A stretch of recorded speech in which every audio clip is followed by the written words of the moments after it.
And we're gonna go start streaming. And we're hitting start streaming. Are you sure you want to start streaming? Yes. 3, 2, 1. And I believe we are going right now. What's up, guys? Everyone online? Here we go with Arun Bulchandani. Yeah, hey everyone. In the studio. Awesome, man. It's awesome. Good to be here. Happy Kavah Day. Yes, happy Kavah Day. We're going into night 3 tonight. You're going to be doing some co-ministry, some team ministry, which everybody's into teams right now, like all the superhero movies and everything. It's all about teams, right? Right. So we're gonna do some team stuff tonight. Entangling union. Yeah, come on. Yeah, that's awesome. Yeah, it's gonna be really good, and so. Yeah. Yes. Yeah. So, like, what kind of weird stuff are you into right now with your diet? I mean, let's talk about diet. That's one thing we haven't actually talked a lot about. Now, I know you do a lot of fasting, but when you do eat, are you weird with your eating? Are there certain like not weird, but are there places that you'll go or places that you won't go or things that you're experimenting with in the area of nutrition? Because I don't think we've actually really got into nutrition a bunch, right? And yet I know that you certainly have some revelation on and some activations that you do with people when it comes to untangling with food and that. But let's start with nutrition. What's kind of your philosophy, your own personal philosophy, and where you're at right now? Yeah, we'll talk a little bit on this. I think it's obviously hugely important. I think it's been approached in an interesting way. I think, first off, I just want to say, be led by the Spirit, obviously disengage, untangle from any unhealthy relationships you have, codependent bonds you're having with food, different things like that. We can go more in depth there, but be led by the Spirit, and being led by the Spirit doesn't mean just stay addicted, but it means just follow the lead and trust and walk in it, just walk in who you are. And the reason I'm saying this too is because a lot of times with health, with food, with all this stuff, and I'm just scratching the surface there. I have some breakthroughs there, but in a lot of ways, just scratching the surface in health and nutrition and everything like that.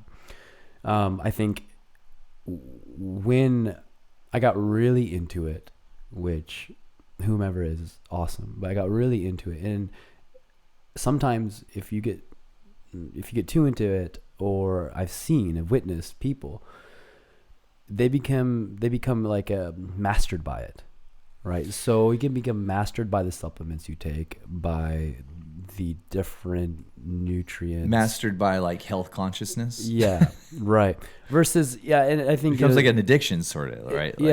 It's you become a slave. Like you go to the restaurant, you say, no, I have to have it this way. I have to have it this way because of this, because of that. Gluten-free, whatever it is. Now, there's nothing wrong with that. Sure. The thing is that if your body reacts a certain way during different things, just be faithful, go for it. But I think sometimes we just lack faith. We lack ability to override and recode that which is before us. And I think that's a really cool thing to talk about, is really just saying, hey, what's in front of me? I can shift the dynamic of this. I literally have the authority to not become subservient to it, but to be master over it. And that doesn't give you the right, like I do a lot of times, is eating a lot of junk food, you know what I mean? And like I said, I'm just scratching the surface here. But what it does do is it shows you who you are and what you have power over, which is all things.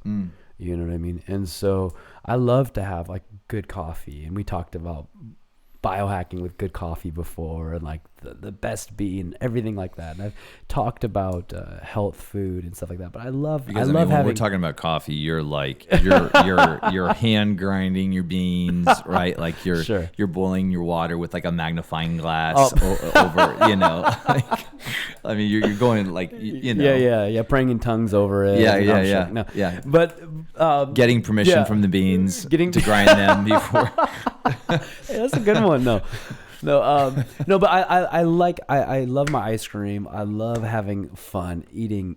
I love eating. You know, I love food. The thing is that I also know that I have dominion over it. Yeah. That it doesn't master me. That if I go a week, 2 weeks, 3 weeks, like I have several times, without it, with just water, sometimes without water, I can be just as nourished. I can feel just as strong and just as clear.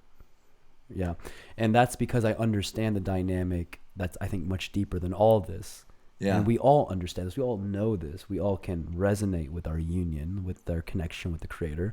Now it's just taking that and expanding the tent pegs into the body and just saying, yeah, God, like I can sync with you on a bodily level, receive my energy from you. And Jesus said this himself when the disciples were bringing him food. You know, it's like, hey, I eat food you know not of. Right. You know, he's like, I'm in a relational dance, connection with God. And they're like, can we have some? Right, like, yeah, exactly. Where do we get this food? Right, exactly. Yeah. And I think that's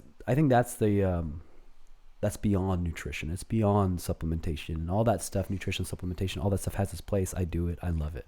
So do you have any sort of traditional practice when it comes to actually blessing your food? It's, you know, I do. Because I would imagine there's kind of a religious tradition where we bless the food just out of this idea that I'm going to bless it so that it doesn't kill me. Right. But it's kind of a tradition. Right. But I think like growing up, that was always my whole thing. It wasn't like, thank you, God, for this food. It was like, God, if some poison got in here, help me not to die. You know, this idea that like, totally. You know, but then there are others that it's like when they're blessing their food, they're almost giving their food like an impartation. Sure. Before they, so what is blessing the food or giving thanks? What does that look like for you, and how do you connect with it? Yeah, no, it's good. I think there's actually a historical context behind blessing food. And going way back in time where people were sometimes poisoned and really, I forgot what time period this is, but they would actually bless the food because there's a lot of enemies and different things like that, invading territories and so on and so forth. So like a blessing was also a way to cover in the meal. Wow, interesting. Yeah, I'll have to look into historical context. Somebody on here watching probably knows a lot about this. But in terms of blessing the food, I think, you know, the way that I approach it a lot of times, based upon what the context I just shared before this is, and just like when Carlisle, when we were having food a little earlier today with Justin, you know, I looked at the food and what do I do in my heart before I go, God, thank you for this pleasure that I'm about to enjoy, right? So I look at the food and I approach it differently. I approach it from a place of a pleasure to be enjoyed versus a necessity, right? Because my necessity is my union, right? And this is a pleasure to be enjoyed. This is something for fellowship. We break bread together to connect, right? And to enjoy some of the things that God created. So I think that's one of the approaches I take to it. I also, you know, I think through that, a lot of things take place, you know, because you're choosing to approach God. It's an act in a sense of worship. You know, you're like, this is a pleasure to be enjoyed because you're connecting with God, who is your nourishment. And therefore, when you're connecting with God, who's your nourishment, and saying this is a pleasure to be enjoyed, there's a release of blessing that comes, you know, just based on that, just based on the intention that you're setting before the Lord, right? Wow. Because doesn't that make sense? Like the intention I'm setting is, God, I'm connected with you. You are my source of all life and all energy. And this food is a pleasure. Right there is a prayer. It's a blessing. You know, beyond that is just learning to approach the meal from a place of, this is the Lord's Supper. God's body was broken. You know, when he broke bread with the disciples and individuals, you know, that was the context of it. He knew his body was going to be broken, and he was breaking the bread, fellowshipping with people, you know? So that's another way I approach it. And, you know, like, there's some more stuff there, but I would love to hear from you too. Like, is there, you know, how you approach that, you know, with your family, if there's anything. Yeah. Not as intentionally as I could. Yeah, sure. I think for me, it's more of, in our family context, is more of creating an ethic of gratefulness and thankfulness. That's, yeah. And that's so awesome. so there is a positive side of tradition, in that it builds kind of a rhythm into our family dynamic and into our daily dynamic, where we're, if nothing else, we are just stopping to give thanks, so that we're not taking for granted the blessings that we have. So I think that giving thanks can even be like just a deliberate intention, like this whole idea of just being more mindful before we eat. And I also think that when we take the time to give thanks, perhaps that even slows us down, because we tend to do things so quickly. Yeah. So if we can take the time to give thanks for the blessing of food, and I think that overall, maybe even subconsciously, that might even be able to slow us down in how we're chewing our food, and that we are actually chewing our food and not just inhaling it, right? That's really good. And yeah, so that's true. Yeah. and so but hanging out with Justin, over the last few days, watching how he almost deliberately gives the food an impartation. He was talking like, this food does not have the ability to fuel me the way that I need to be fueled. Right. And so, but the Spirit of life in Christ Jesus, can. So I want to infuse this.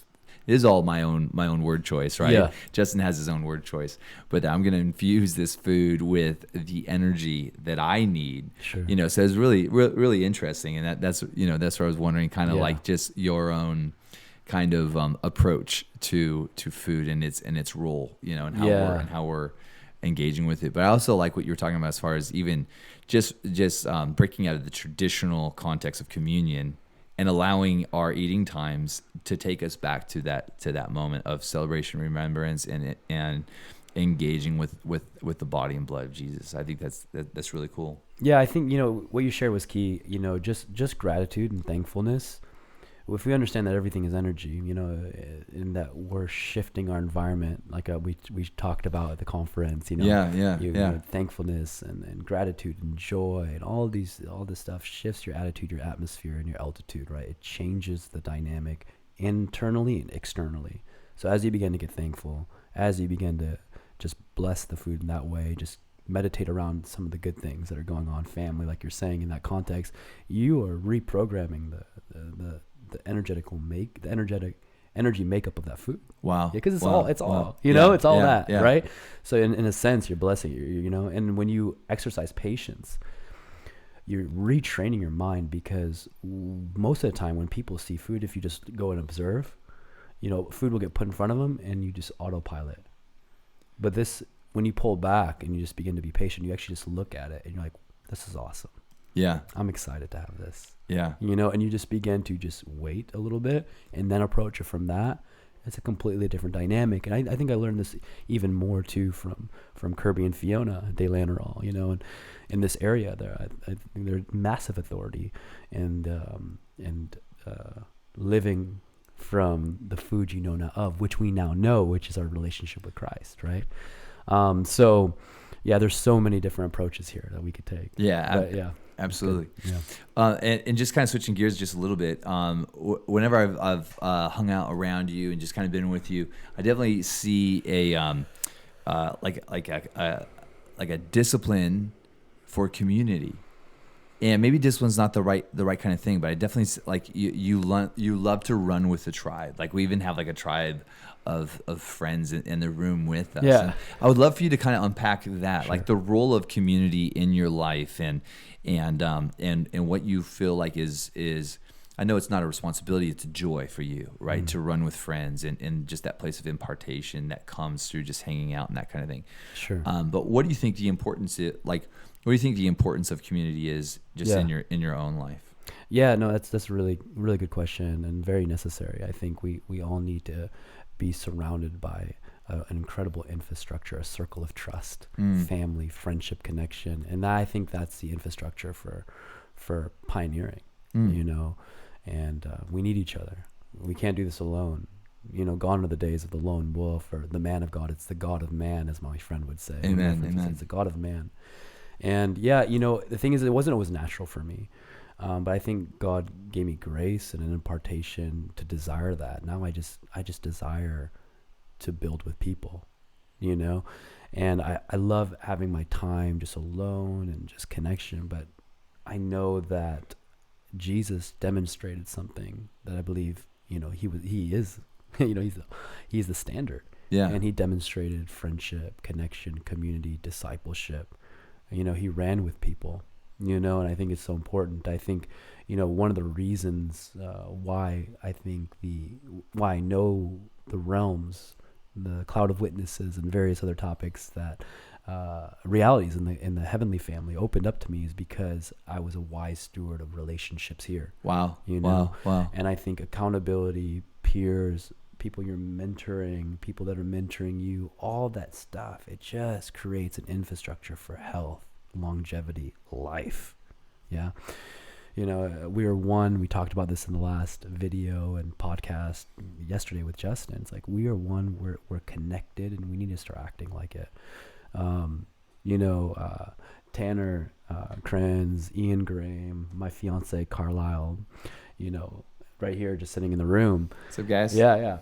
These guys are incredible. You know, we all have some level of history. You know, and They're really quiet. Yeah. They're chill. They're just chilling. They're chilling. Hey, So, yeah. You know, people are like, are they making this up? Pretending to have friends, right? Like, you know, just drawing people in and into what God's doing in my life, and because people have drawn me into what God's doing in their life. You know, I'm only here, like I spoke the other day, I'm only here because of the foundations individuals have set up and environments I've been able to be in for growth, right? Yeah. So I want to provide that for other people. Yeah, because we all need this. Yeah, we all need to go forward. And it's interesting when it comes to like community and like, because there's almost like this when it comes to like the deeper things, you know, in Christ, and that's in this place of really like a personal encounter. They tend to be very like intimate and almost like solo like experiences, encounters. And it's almost like the more you're pursuing intimacy with Christ, there's almost a temptation to pull away from the things of earth, and even just from friendships and relationships, just because like what are you doing? I'm going deeper. Like I'm going to my prayer closet. I'm locking the door. Like, sure. you know, bring me some water from time to time. You know, don't let me die. But like, it's so. But but there's also that place where and this is the question. Are there encounters that are reserved for the corporate? Are there the kinds of encounters that really are like the only way into them is actually corporately? Sure. Yeah, I hear you. I think it's summed up in love God with all of your heart, all of your strength, all of your mind. Love one another as you love yourself. Yeah. You know, God said, through Jesus said that. He laid the infrastructure for life. In that, he said this was the fullness of the law and the prophets. Love God with all of your heart, all of your strength, all of your mind. Love one another. Yeah, amen. So obviously, like, given that, then yes. And I think we've all experienced. given that, we've all experienced it. You've experienced it. Yeah. I mean, you're a pastor.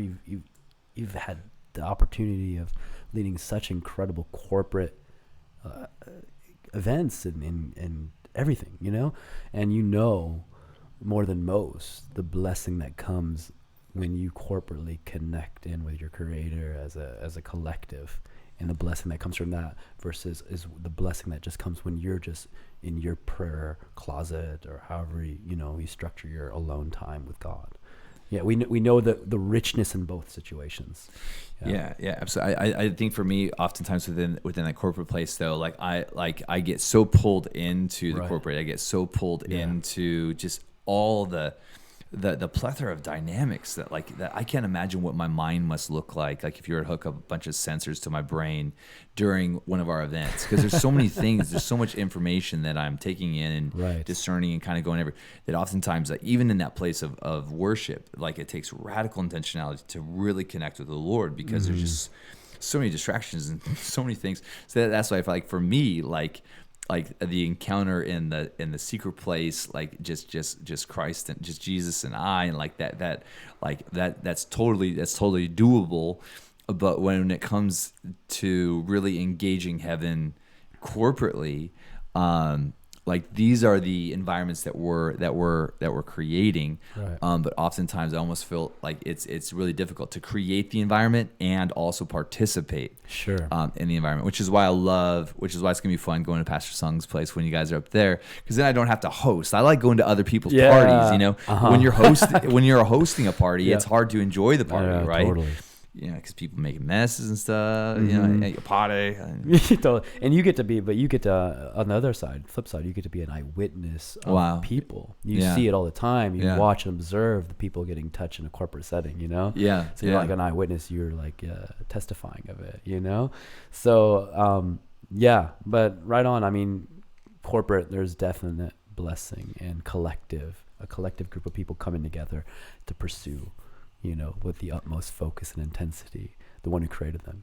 And then there's this realm of beauty and a secret place of just oneness with God, you and God, and a dance and a connection, meditation and prayer, worship, you know? Yeah. So, you know, some of the mystics of old spent tens of years on their own. You know, so like when we're talking about, well, that's what I always think of. The guys that did the craziest stuff or had the craziest encounters, they tended to be alone and to prefer it that way. You know, and that's where it's like, how is a generation, like, how are we gonna be like the mystics of old, and yet also, you know, like where, you know, and man, there's a lot of tension there, right? Yeah, I think it comes back in, those who are led by the Spirit of God are the sons of God. Now, how do we develop an infrastructure of health in the world, in the body of Christ, to get people to truly be led by the Spirit? You know, and I think that's it. So if we can get an atmosphere, a connectivity going to where people are beginning to get set free of unhealthy patterns and belief systems, get further fused with their identity, I think the ability to be led by the Spirit is incredibly heightened. Therefore, you know, they can go forward in what they're supposed to do in their own unique individual expression. Yeah. Because I mean, God is so diverse, and He moves in each individual in such a unique way. Yet connection is integral. Yeah. So that's a very big topic, and I tend not to make many blanket statements because of just how big God is. Sure. You know? Yeah, absolutely. Yeah, and you know what I'm talking about. Yeah, absolutely. Mm-hmm. Now, you do a lot of seminars and a lot of like retreat workshop kind of environments that are very intense and long term. I mean, speaking of community, right? Like you're bringing a group of people where you're in a room together, going for a long period of time, right?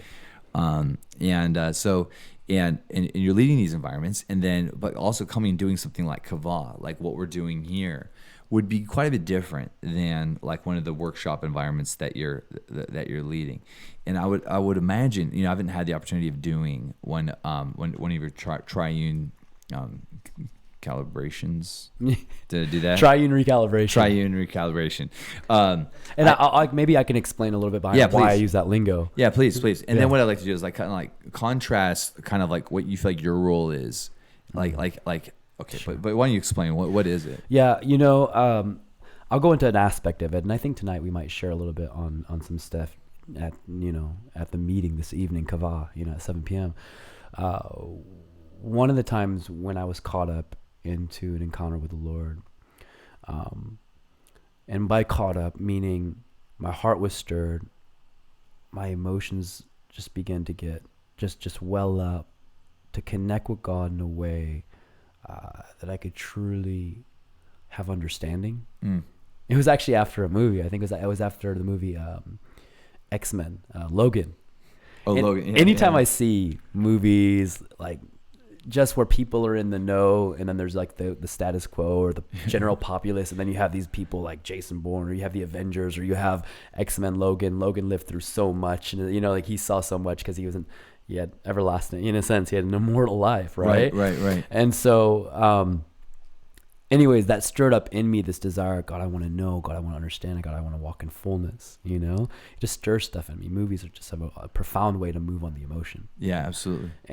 And if you begin to follow that, I think many of the people listening, you and we understand this, is that emotions and how God moves in them is a ladder, is a staircase into divine encounter. So whenever my emotions and things like that begin to get stirred, and it's from that place, I always begin to lean into it, to follow it and see if it leads me into the whirlwind, up into the presence and person of God, or an encounter. Wow. So this movie I was watching, I got back and I was just contemplating all this stuff. I'm like, God, I really want to understand. I really want to have your eyes. I really want to know more, just what you're doing, who you are, everything like that. I want to be in the know. And I got, as my emotions began to stir, I followed it until boom, I was completely away from this. And I was fully in a celestial arena, in a heavenly arena. Wow. And it was in that context, a lot of things happened, but I met the Lord, in a deep way, and visually and auditory, and all my senses. Wow. And all out of a Logan movie. Come on. Who knew? Yeah. We have to go back, watch that one again. That's the thing. It caused a certain unique set of like emotion and thought processes for me. For somebody else, it might be like, man, that movie was intense. I can't see that stuff. Whatever. Totally. This is a highly unique, highly individual. We all know that. And so in that, as I was back from that, I was actually with a friend of mine. We were just sitting on chairs, just thinking about we're both very similar minded, my friend Alec, and we were just sitting on the chair, both just contemplating just all that stuff I just shared. And all of a sudden I get just completely elevated into the realm of the kingdom. And I hear these words, and this is the door beyond the veil. Wow. If you choose to go through, you'll experience the greatest of joys and the greatest of sorrows. Yeah. And it was an invitation into the heart of God. Wow. And the eyes of the Lord. Wow. Because God sees so much.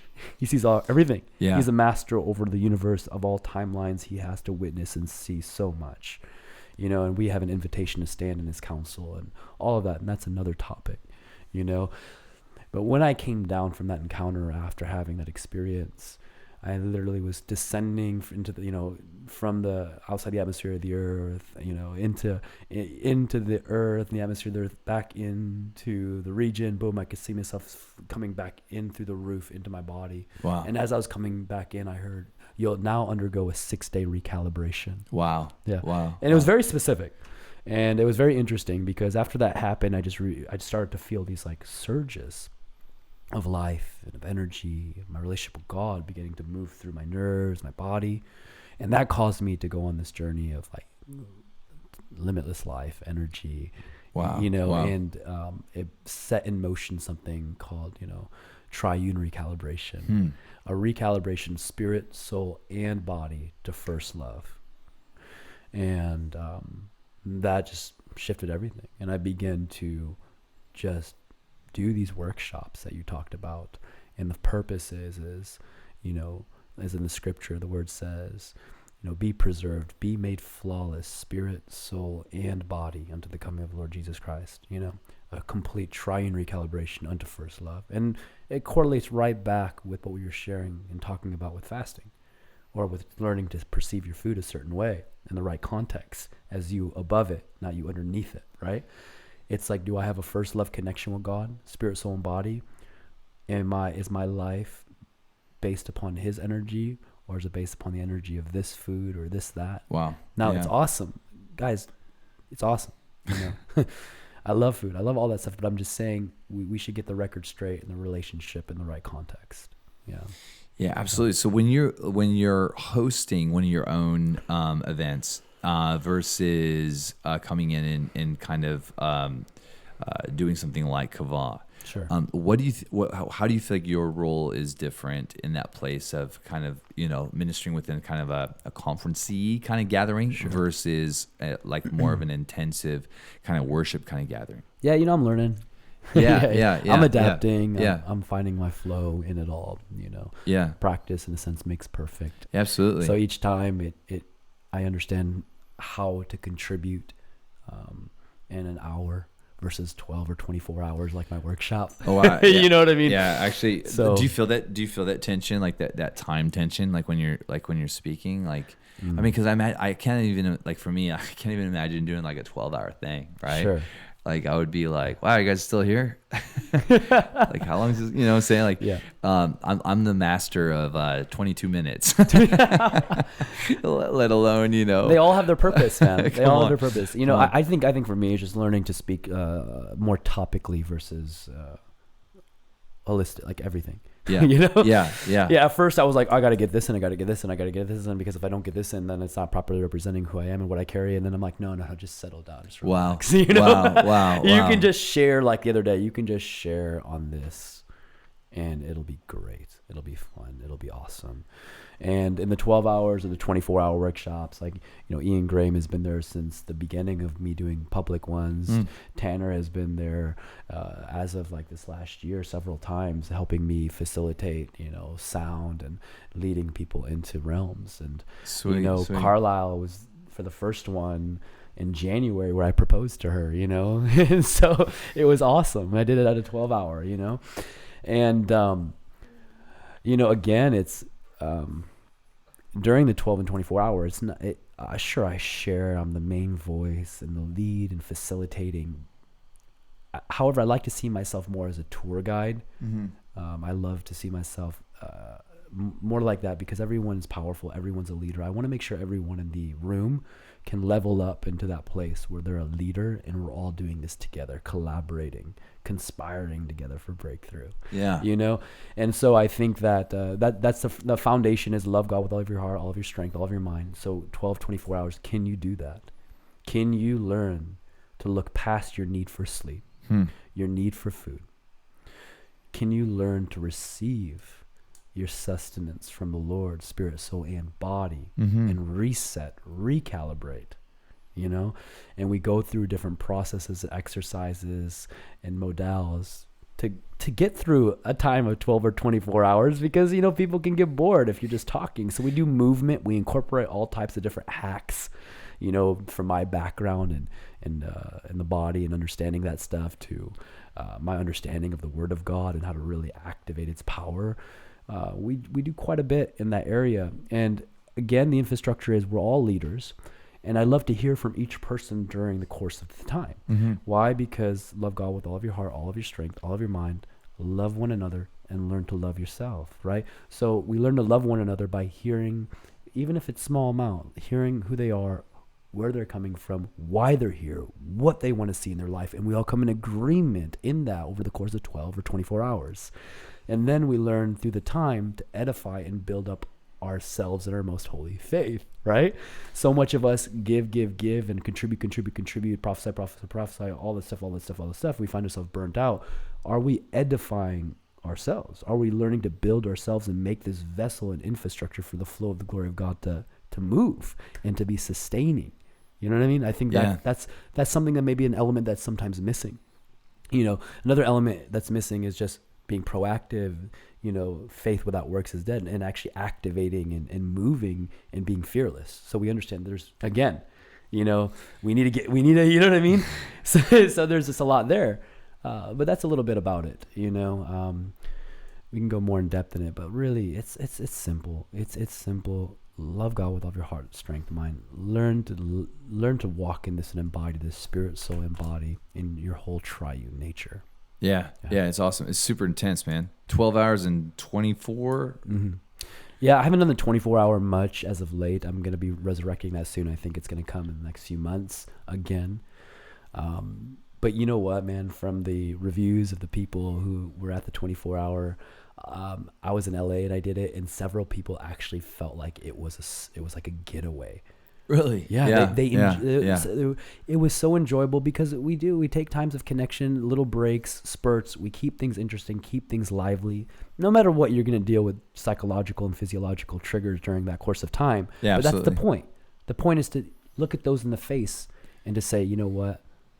My sustenance, my joy, all that comes from the Lord. Yeah. You know, it's so funny. It's just so funny because oftentimes when I think of a getaway for me is oftentimes when I get away from the diet, right? And I get away from the sleeplessness. You know, it's like a getaway for me is like, we gonna eat, we gonna sleep. Yeah. You know. So totally. this idea of, all right, so we're gonna do a getaway where you don't eat nothing and you don't sleep at all. Yeah. But during the time, we just learn to put it in its proper context. Like we during the time, we at some point we break bread together, and fellowship together over a meal, because we saw that was an infrastructure that Jesus set up. Yeah. So we learned to honor that too. Okay. We bring that element in, and it's awesome to see people at the end of this rodeo, at the end of this pursuit, of this connection, buzzing over a meal. And it's like you see the fruit when that happens. Yeah, that's cool. It's like, wow, people are full of life and they're having it in the proper context. Yeah, sure. That's awesome. From a healthy place. Yeah, and some of the people too that were coming in this last one, I was talking about the 24-hour,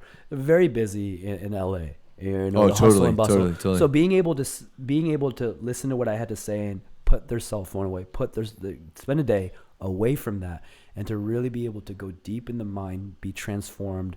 And really, it was actually a healing thing for some people. It was something that set people free. That's cool. Yeah. That's awesome. Yeah. That's awesome. Yeah. What does your daily schedule look like? Man, it varies. Man, it can be no sleep and just being completely content. Like for instance, here, I mean, it's special. We're here, we're doing an event together and everything like that. I mean, last night we had an awesome night. It was so fun. Night. It was such a great day. And just collaborating with you guys, and then we synced into a special like green room chat with Justin. That was phenomenal. It was amazing. Getting back from that, then my fiance and I just chatted about just the night, how it went, and I was very energized. So I just began to chill, read the word, take care of some admin stuff I needed to do till about 6 a.m. Just went into different meditation and prayer, in connection with God.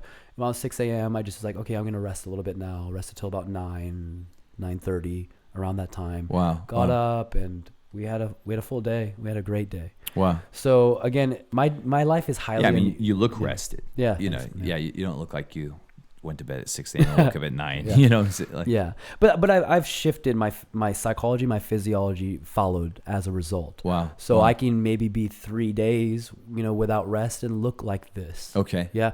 But without much rest, maybe like 90 minutes here and whatever it is, or 20 minutes, I can be completely here with it and with you. But it's because I've learned to shape my life, just scratching the surface. But little by little, shape my life according to the word and the power therein.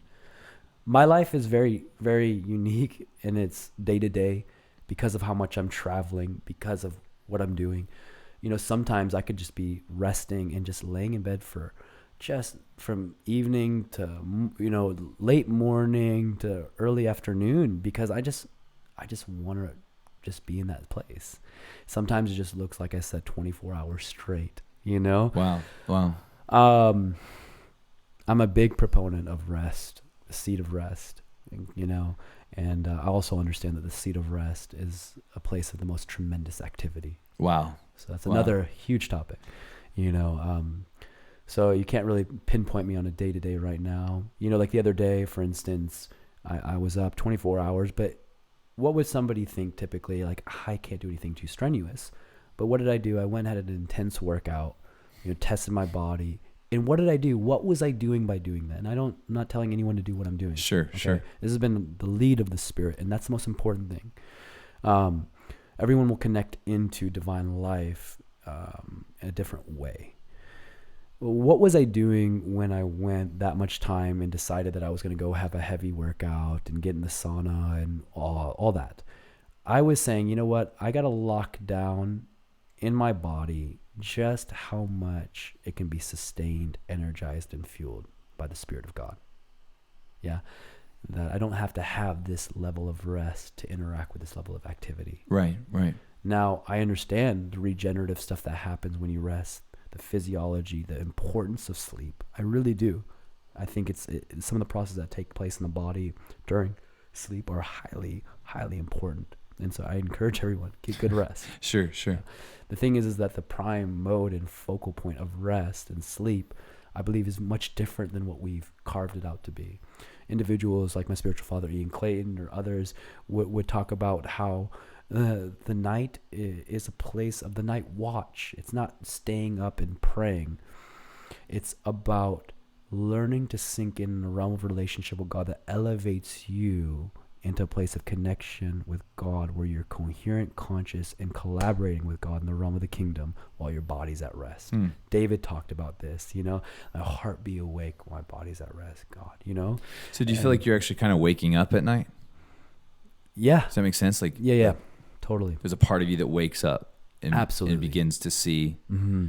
Yeah, and I've really worked with this dynamic for a while, and still I'm scratching the surface of it. I think sometimes there's a timing on things that God has for us to fully birth, and this has been a pursuit of mine for some time, and I've seen quite a bit of fruit. However, again, scratching the surface. There's always more. So, like I said, I just said something there, and I want to make sure it connects in with what I shared earlier. Is that it's not about night watch, isn't about staying up, right? It's about connection. Okay. Now, what we do when we're staying up for 12 hours overnight or doing a 24-hour workshop is we're learning to yield on a bodily level, in the soul realm, fully to the flow of the law of spirit and life, right? So that when we rest, that when we go into this stuff, we've now reprogrammed our faculties, and it's more congruent with connection with God. So that when we do sleep, we're realizing, like I'll tell you, for instance, an exercise or whatever, something simple I tell everyone to do after a 12 or 24 hours, whenever you go to sleep at night, for the first 21 days after this, because it kind of reprograms and forms a habit. We know that stuff. 21 days to a new habit, right? A good thing. So there's much more to that. But just approaching sleep the same way we talked about with food. And that's kind of more my specialty, I guess, with the whole sleep thing, is saying that, God, I'm so thankful for this bed that I'm about to rest. This is not necessary. However, it has been given to me as a way to connect with you. I derive my life from my union with you. This right here will definitely provide me some regenerative qualities in my body. However, its prime purpose, highest purpose, is to connect with you. And we read throughout all of the word, throughout all the scriptures, how much the Bible, how much all of it was framed up by dreams and visions of the night. Wow. Yeah. Wow. So we have to understand through that then that there's a major emphasis on utilizing the night watch for connection with God, relational connection with God. So through the workshops, we're looking to bring our physiology into that congruency, tune ourselves. It says edify yourself, build up yourself in your most holy faith. Just exercising these things in a deeper way. You know, I love to say things like, I want to actualize the grace of God in my life. I want to actualize the gospel. Yeah. And people are doing this all around the world in their own unique way. And people are doing evangelism events. They're actualizing the grace, the gospel. They're speaking the word. They're seeing massive signs and wonders, miracles, healings, all these types of things. Some people are changing, transforming industries, spheres, government, everything, all society. This is just another way to look at it, right? Yeah. Actualizing the grace of God. And it's a way that I think I love how you phrase that. It's a way of taking it into the whole man. I think we've left. We need to become connected again. We shared about this the other day. We need to become connected again. We need to be whole. We need to understand that we're a triune being, and there's way more than just that. But just to keep it a triune being, spirit, soul, and body, and we need to be responsible and take account of that and say, God, we want the full manifestation, the full transformation. I want to take you into every aspect of my life. I want to live and move and have my being, spirit, soul, and body. Yeah, it's so good, man. It's so good. And you said a word that that you and I both value. Yeah. The word hack. Sure. Not because we're excellent computer hackers, which we are, but because this whole idea of biohacking, or like, and the picture that I always see is of like a computer that's locked down, that you have no access to. It's like it's kind of like the Macs. Yeah. Like finally a computer that nerds can't get into, right? Like it is what it is, and hopefully you enjoy it. Versus like the old IBMs. Guys are taking them apart and pimping them out. And you know what I'm saying? And so this idea of biohacking, that maybe for the first time in perhaps a long time, there's this concept that we're able to actually go into our own programming into this thing that we've believed has been locked down, to the degree that when stuff starts to go wrong in our own bodies, the only way that we can fix our bodies is to engage with a program, which would be like a prescription drugs or a certain regimen of vitamins. So we always go outside in through some sort of like, oral supplement in order to fix. But this idea of biohacking, and this idea of not just vitamins and supplements, and that certainly is a part of it, right? But this idea that we actually have far more control over our health and wellness, over our systems, the complex systems that are internal and visible, and yet kind of govern our heart that is needed in order for consciousness to remain in the body. Sure. And so this whole idea of biohacking, what kind of understanding have you come into as far as our conscious ability to affect the programming of this gift that the Lord has given to us called our body? Yeah, that's awesome, man. I love how you kind of honed in there, because I know we've had conversations. Yeah, right. That was good. That was genius. Thanks, man. Yeah. Oh, and sure. I think one time you mentioned, I think going in, like you explained and you defined biohacking in a unique way. And I don't know if you remember how you said it last time, but just give. I think it was like just a sentence or two. Yeah. For you to say that. Yeah. Well, it's similar to the way I just described it, but the idea of that hackers have the ability to.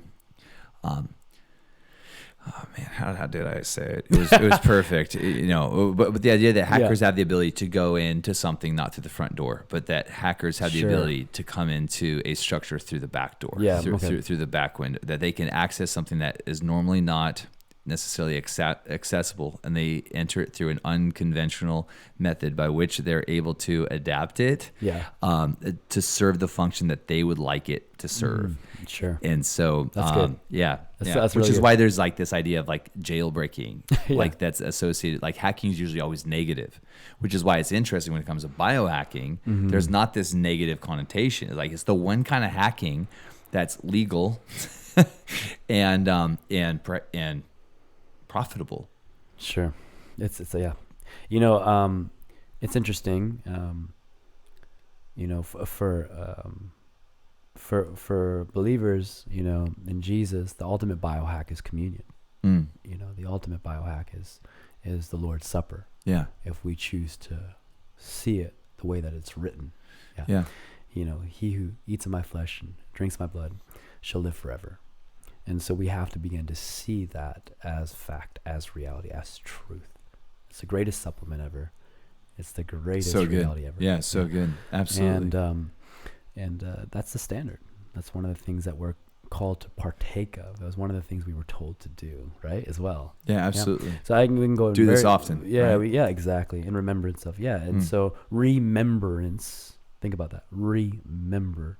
So remembrance, but remember yourself. Wow. Reform. Terraform yourself according to my body, my blood, my DNA. That's the true food, right? So that's huge. I just wanted to share that. I think that was just really important for us to understand that and take more of a biblical approach to communion. So that is awesome. That's a huge biohack right there. Now, what you had mentioned about the body, our own innate potential. And I think innate intelligence is something. When I was pre-med, pre-chiropractic, before, and I took a different direction after that. My father's a heart doctor, allopathic physician. My brother's a chiropractor, so I have this diversity in my family. My sister's into natural healthcare, all that stuff. So I understand the benefits of both. Like I saw my dad save lives through medicine, through through what some people just completely condemn in the natural healthcare realm. It's hard to find somebody's balance. Sure. It's hard to find somebody to say like, wow, I see the benefits, and I see I understand the life-changing, life-saving benefits of allopathic medicine, and the life-changing and beneficial benefits of chiropractic or, holistic healthcare or supplementation or, essential oils or all these things, Totally. So we just have to have a balanced approach so that we can actually truly give voice to this, I think. So, that's my background, I come from that. So now approaching this in a better way, because sometimes that gets left out. Okay. And I want everyone to know. It's That's like, great. Hey, listen, you're really a medical doctor, whatever's going on, just honor. I love the thing it. is Yeah. God can take Really that good, man. pill that you may have took in the morning for your blood pressure. He can just revamp you through that if you have faith. The thing is, what Kirby once said this too. He's like, give it power. Wow. And that's another way of having mastery. Yeah. Is that, this supplement, this water, I give it power. Wow. Because I'm a son. That's good. I'm seated. So I give this supplement. I give this medication. I give this power to benefit me. Yeah. And I'll interrupt real quick, because if you have this idea that I have to take this pill, but in order to live, but it's actually destroying me. So that's the faith, and regardless of maybe there are side effects and that kind of thing. But what I love about that is it's like a reframing of faith around this, so you have a positive expectation on your prescription, versus doing something and framing it around a negative expectation, but saying that you have to do it in order for your. So I love that. It's very helpful. No, thank you for that. Yeah, and I just real quick, even I just mentioned blood pressure. Yeah, people take medication for blood pressure. Right. And we're going to get into this topic a little bit more, the innate intelligence, the innate immune system, the body's ability to regenerate you, if you're in disease or if you're in sickness. And I face so much, in this area. And I've been able to shift in my body what was said can't be shifted. Wow. By the medical standard, which I honor. Yeah. But as time goes forward, we'll always be pioneering and breaking new ground. That's just how we are, right? So everything is going to be changed. The medical books, everything like that. Yeah. Our body's divine design, innate ability to overcome all things is going to start to just change everything. Anti-aging, all that stuff. Go so far in this. Well, there's a cool story. Is my dad, who's a cardiologist, back when I first came to know Jesus, when I first started my walk in the Spirit, he wasn't at all enthused about that. He honored me in my path and my journey, which was special, and he helped fund and get me to some of the places I am today. But he didn't ascribe to it. He's a spiritual man, a very loving man. Sure. But he didn't really ascribe to it back 10 years, 11 years ago when the story comes from. But I had this walk with the Lord, and it was very deep. It still is, it's union, the pursuit of God. And I believe that my prayer, my connection with God can change my inner space and my outer space, everything around me. Yeah. So I'd actually bring my body into environments like cold, and I would, 10 years ago, 11 years ago, I would get into cold, freezing water and meditate on God, believing God would be able to warm me. The angels would be able to warm me. Right. And creation would respond and everything like that. It's awesome, So I really believe that was practical. Sure. It was real. Sure. That's my background too, is I always looked at the whole body, the whole man, Now, my dad, one time, as I was coming back from a ministry school and different things like that, I was, I was coming back during a break, and my dad did this crazy thing that, he has to have the most incredible faith, and he does, because he thought that if what I'm doing is real, it'll have some type of shift in the environment. Can you believe this? He told me later on, he goes, Arun, what I would do is he would take blood pressure medication. And when I was home, he stopped taking it because he wanted to see if I would create an environment of health. Wow. Now, just for him to do that shows his That's attitude. crazy. Yeah. And my dad's a genius. Yeah. But he would literally track his blood pressure when I was home. He told me this years later. And he found that when I was home in my presence, he wouldn't have to take his blood pressure medication, that his levels were in optimal range. But then when I left, they would go back up, it would get imbalanced, and you'd have to take the blood pressure medication. Wow. Yeah. And that's awesome. Yeah. That's fruit. Sure. That's the rivers of living water moving forth from our lives, right? It should shift our environment. Absolutely. Our family, our friends, our businesses, everything. Absolutely. Right? Our faith will produce fruit. and you are known by your fruit, right? So, and that's another exemplification of community. As you begin to walk, there's going to be people drawn, magnetized to you because of the fruit, and you're going to be drawn, magnetized to people, right, because of growth. Mm-hmm. Now, I know I'm kind of touching on multiple tangents, but I think that's a really cool example of medicine, but then the power of the spirit, the law of spirit and life. You know, blood pressure medication, all that stuff, we're just going to do an experiment here. And many people take blood pressure medication. Many people have disrupted levels there. I did at one point in my life as well. Mm-hmm. You know, but clinically, in Japan, they did in a sense, clinical trials on the power of breath. And they said that overall, 6 deep breaths, conscious, intentional breaths, would decrease and put into proper range or way better range people's blood pressure. And it's a study, all that stuff. Maybe I can post it in the links later or something like that. Yeah, that'd be great.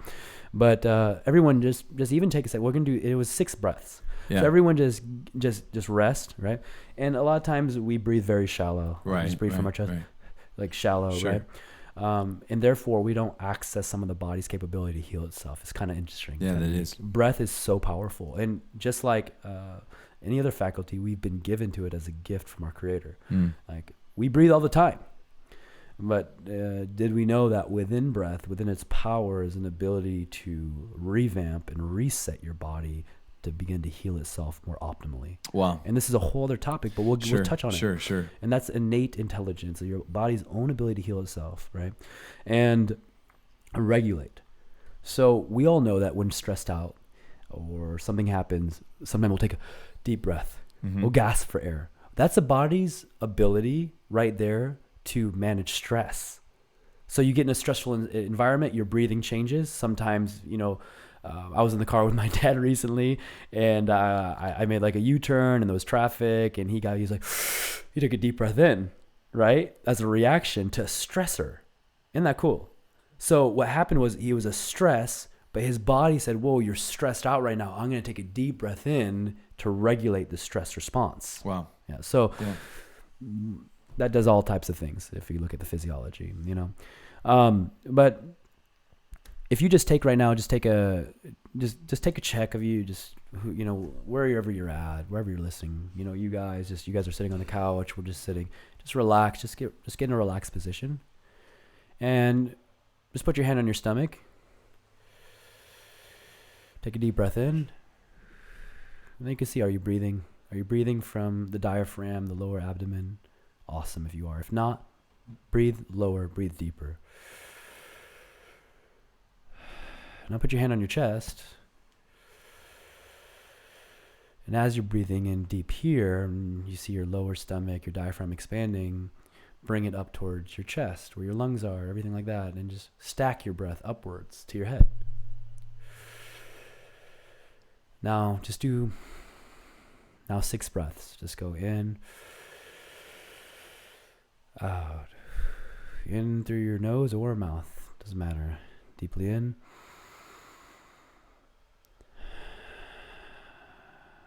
another one,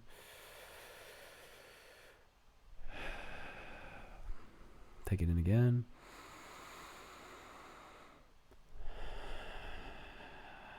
take it in again,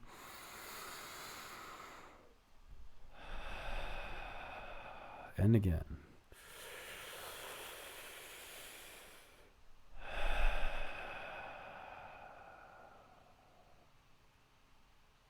I'm just so relaxed right now. I don't even really want to talk. But all of you feel that, right? And you feel that. Yeah, it just changed your state, your psychological and physiological state, just like that. And for many of you out there, it regulated your blood pressure in actually a pretty profound way. It's awesome. It's fascinating. Yeah. So, and I mean, most of you who are viewing this or viewing this later can realize, well, I feel a different realm of peace. I feel less stressed, less anxiety. That's body. It's God-given attribute and gift to facilitate, to utilize. So, I mean, like if nothing else, that was what, like a minute and a half, maybe 2 minutes, where that's all you did was sat there and breathe. Like that was your only objective. That was your only, and by putting your hand on your stomach and your chest, you were being mindful. So that by putting your hands on your stomach and your chest, you are kind of regulating how you're like. So you said now focus on your stomach and now bring that up to your chest. So that's the only thing so you're not thinking about your email, right? And you're not thinking about, except for me, I was getting text messages from my wife about swim lessons tonight. But like, for our kids, not for me, I know how to swim. But like for just that brief moment, for a couple of minutes, that might have been the one time in the day where people kind of just stopped the chaos of the day and literally rested. What's interesting is that the kind of rest that you find in the breath, right? When that's your only objective there. And so I could absolutely see how that could be linked to blood pressure and this is a horrible example, but it is kind of funny that usually in the corporate workplace, the only people that actually take breaks, that actually rest, are the smokers. Interesting. They have to have their break, right? Their chemistry is like, you will break right now, and they all go outside and there's like a community, and they escape the grind of the work, and there's community and there's fresh air, and at the same time, they're inhaling, lots of stuff, and there's lots of stuff in cigarettes. I'm not judging it or anything, but I just think that there is a place like, what if we were to actually start taking breath breaks, in our day? Let me say something here. I can help anyone who's a smoker break their addiction. Really? Very easily. Okay. Because what they're doing when they're taking that deep drag of the cigarette, cigar, is part of the stress response, the anxiety release, the tension is not just the tobacco, the nicotine, it's the deep breathing. And if we understand that, that's interesting. It'll shift a lot. So the thing is what's going on is taking that deep breath. Interesting. Yeah, interesting. Is where they're getting a lot of the stress relief. Now, I'm not discounting the nicotine addictive stuff of that, and also the biohacking abilities within nicotine, and that's another thing with all that stuff. But but really at its core is breath, and if you could take someone through rigorous just breath work, and guys, don't trigger at what I'm saying. Sure, it's your body's own ability. It's your God-given right to breathe. And you can utilize it for your benefit because you were fearfully and wonderfully made. I'm just saying. You could start going out at break time and take a pen apart, or just any sort of straw. This is a hack, guys. I hope people are writing this down. But go out for the smoke break tomorrow with just a straw, and breathe in that fresh air through the straw.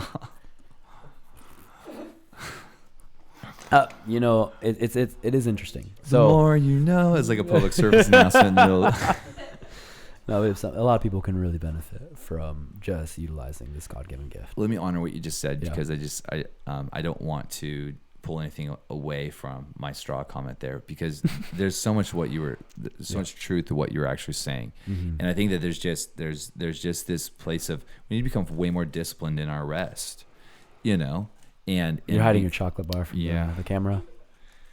Yeah. Well, this thing's getting hot, I think, and I didn't want my chocolate bar to be melting. Melt all over it. Now, as we're talking about, that's bulletproof. There's no sugar in this chocolate. So as we're talking about health, don't be judging. Don't be hating. This is this is high. Thanks for this, man. It's from. I'm gonna have a bite. From Bulletproof. Dave Asprey, one of the chief biohackers right now. Here, let me break off a piece from here. I didn't bite this side. This is communion. Thank you, Jesus.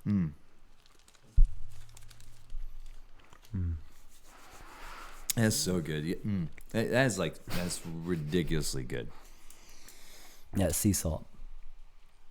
It's just perfect. Thanks again for this. No more. Totally. No more for you. And I'm just kidding. You can. Maybe it's because Carlisle. You guys want to get in on this? I mean, feel free. Yeah, you guys. Have you guys on it? It's really good chocolate. It's I mean, if you saw the stats on this stuff, you'd be really happy. I think another reason too. It'll add 6 months to your life. Just one bite. Another reason why I was fueled last night is Carlisle and I, we were chilling after the session just talking, and we had like a whole bar of that before. Oh, are like you serious? So dark chocolate can, no wonder you had so much amped. endurance, through the night. That's awesome. So but again,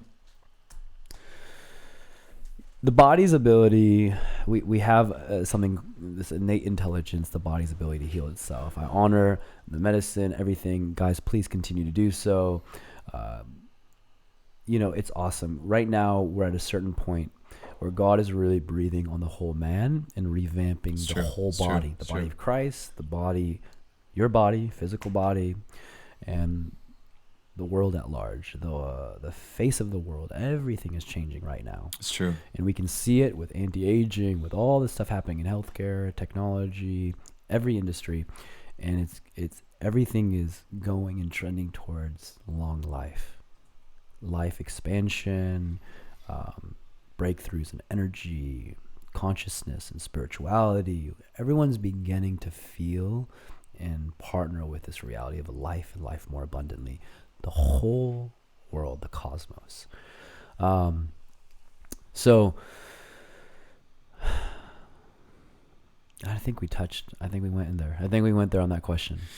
Yeah, absolutely. We can keep going. One thing that I think on is you look at how history repeats itself, and you look at the openness of let's just say spirituality in general within humanity. At least we can look in the West, because I think when you look in the East, there's continually like this kind of spiritual ethic and openness because it's ingrained in a culture that goes with it. But we don't necessarily have that in our European kind of context, and I say European in that it's in our roots here, even here in America, right?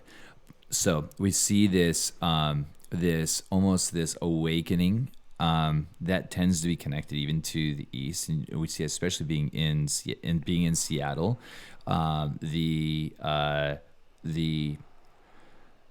social, like this social awakening and spirituality, not necessarily connected to Christianity per se, but just in like how at Microsoft now they do mindfulness, silence exercises before doing their meetings, and there's a lot of that, but it tends to be almost like a swinging pendulum in the States, because there's not necessarily, this might offend people, but there's not necessarily a spiritual anchor. I know people would say like America is a Christian nation, but not.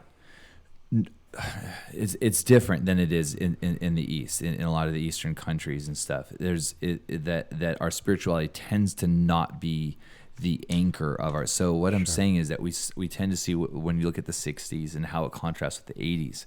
The 60s was a time of massive spiritual awakening, and you can see that in the integration of the arts and everything else. When you look at the 80s, and you have like techno, and you have like R&B and rap and that music that came out of there. It doesn't have this spiritual integration that music had in like the 60s and the 70s. And then you come into like where we're at right now, it's almost like we're back in the 60s and 70s as far as like this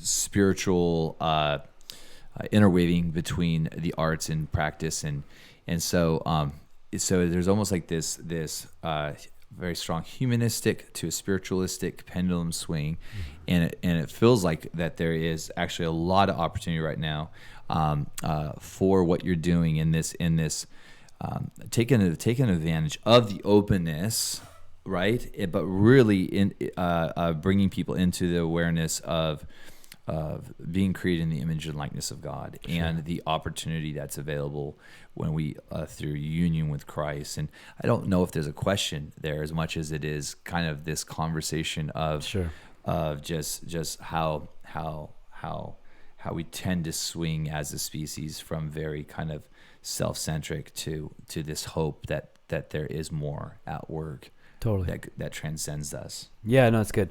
I think right now, just even taking it in a different context, globally, we're more connected than ever. Wow, that's true. It's true. So, we may look at some of the aptitudes in the East, the aptitude that Jesus Christ, being Middle Eastern, represented. Right, Yeah, right, our faith. right. I Totally. think it's a reminder too, Totally. where our faith originated from, and in a sense. And so, we really have to pay attention to that. Absolutely. And another Absolutely. thing is just we're in a global, cosmological, interconnected network now. Everything is connected. There's no separation. And I say that in not a mystical way. I'm just, look at the World Wide Web, look at the connection. I'm Skyping and calling and connecting with people all around the world on conferences and meetings and stuff like that. You know what I'm talking about. Yeah, totally. So we're all connected. We're all one. So therefore, now we're all beginning to understand oneness. We are one. We are connected. We're it's increasing this whole realm of spirituality, mindfulness, consciousness, and everyone is partaking of it. I mean, sure, maybe we have some early adopters and late adopters. Sure, early investors and late investors. What I mean? But at the end of the day, everyone who invests in mindfulness or spirituality, or they reap the benefits. Now, I am not discounting the different spiritual dynamics and spiritual beings, and all these different things. But I'm saying, just at a purely practical way, we are mystical beings by design. Everyone should have known that we are, and that's one of the benefits and beauties of the Jewish culture, of my culture from India, where my background is, of the Native Americans, indigenous people of the West that got stomped out for a time, but now are being honored again and freed up again. What is it? We went from localized region, tribe, city, state, nation, global. Now we're talking about space all the time. SpaceX, all types of things going on in there. And so we're moving from, I think Justin mentioned this too. We're moving from linear to nonlinear. That's another thing. Is this, we're not seeing things just. We're seeing things more circular. And where does that come from? If you look at the rabbinical teachings, the teachings of Christ, we are one. John 17, just look. Just read. And if you look at it, and I spent time with some of the Native Americans and the chiefs and different people, they're beautiful. Because what they see is they see everything's connected. There's just, so we're all seeing that way now in a greater way than ever before. Yeah, absolutely. And I think that this is another way that you mentioned in the conversation you just started. It's another way of approaching that topic too.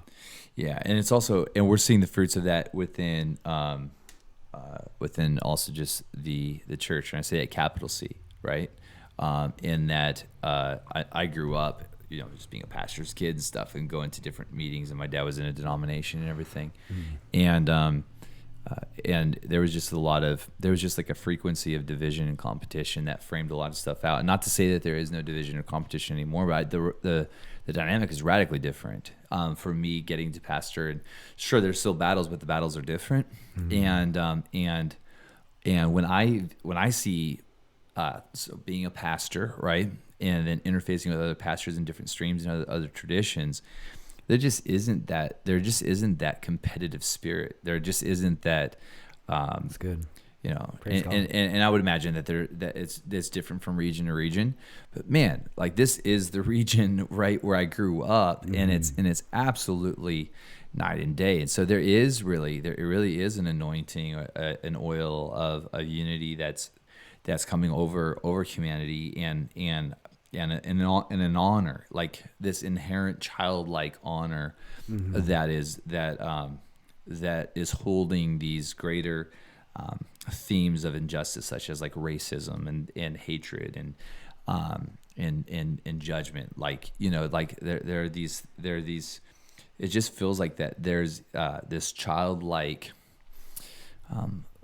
love and joy and peace that's starting where it's like the culture is saying this should be the standard. Like, and it's interesting because there are breakdowns within that standard and holes and injustice within the standard, but it's pretty fascinating to see the culture almost lifting up this tree that's full of fruit, the fruit of the Spirit, saying this is what we honor as almost as a species, and this is what we honor as a people. And so even though we don't know how to go about it, except for like first base trying to legislate it, I think that it is pretty interesting just to hear what the songs are being written about right now, what the movies are being written about, like that are coming out right now. Yeah.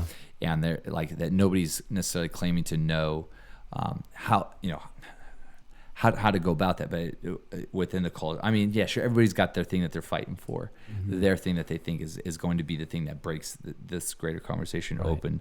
But what I'm talking about that's really encouraging is to see that desire for wholeness and health, that would transcend the economic barriers, that would transcend the racial barriers and all of these things. I mean, even the gender conversation.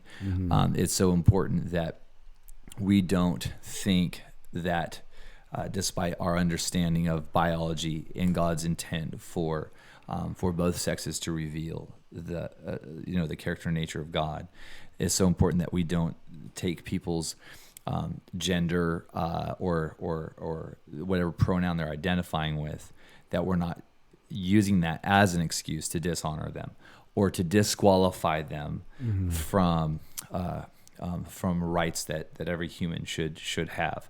And I think that that sometimes it's easy to do that with a Christian worldview, is to say, because you're identifying as this, I have the right in my heart, not even to say it out loud, but I have the right in my heart to judge you or to dismiss you, almost as a less of human. Because of the Bible says this, I have the right to go hear my heart. And I just don't see that Jesus operated that way. Yeah, God is not willing that any should perish. That's right. That's right.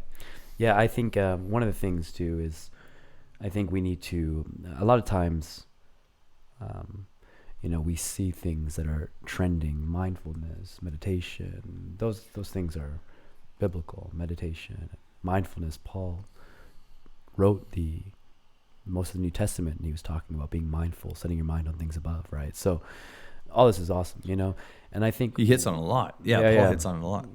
And I think we have to see this as a gift from God. I think in Christianity, sometimes there's a tendency to see things opposing or study to disprove a matter versus approve a matter. Wow. And so I think we don't see it. I think the global awakening, oneness, interconnectivity, spirituality is one of the greatest gifts from God ever. And he would obviously shower that down upon everyone. So I think instead of seeing it as new age this or that, I say, wow, this is an incredible gift. Everyone's awakening to the reality that there is more. Wow.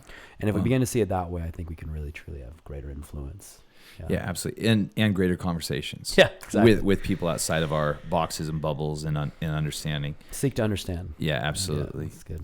Arun, thank you so much, man. This has been a lot of fun. Talk to you a lot, as we always do. The conversation certainly did not disappoint. And looking forward to tonight, night 3 of awesome. Of Kavah. Yeah, man. An honor. Wonderful time. All right. Hey, God bless you, buddy. Yeah. See you guys.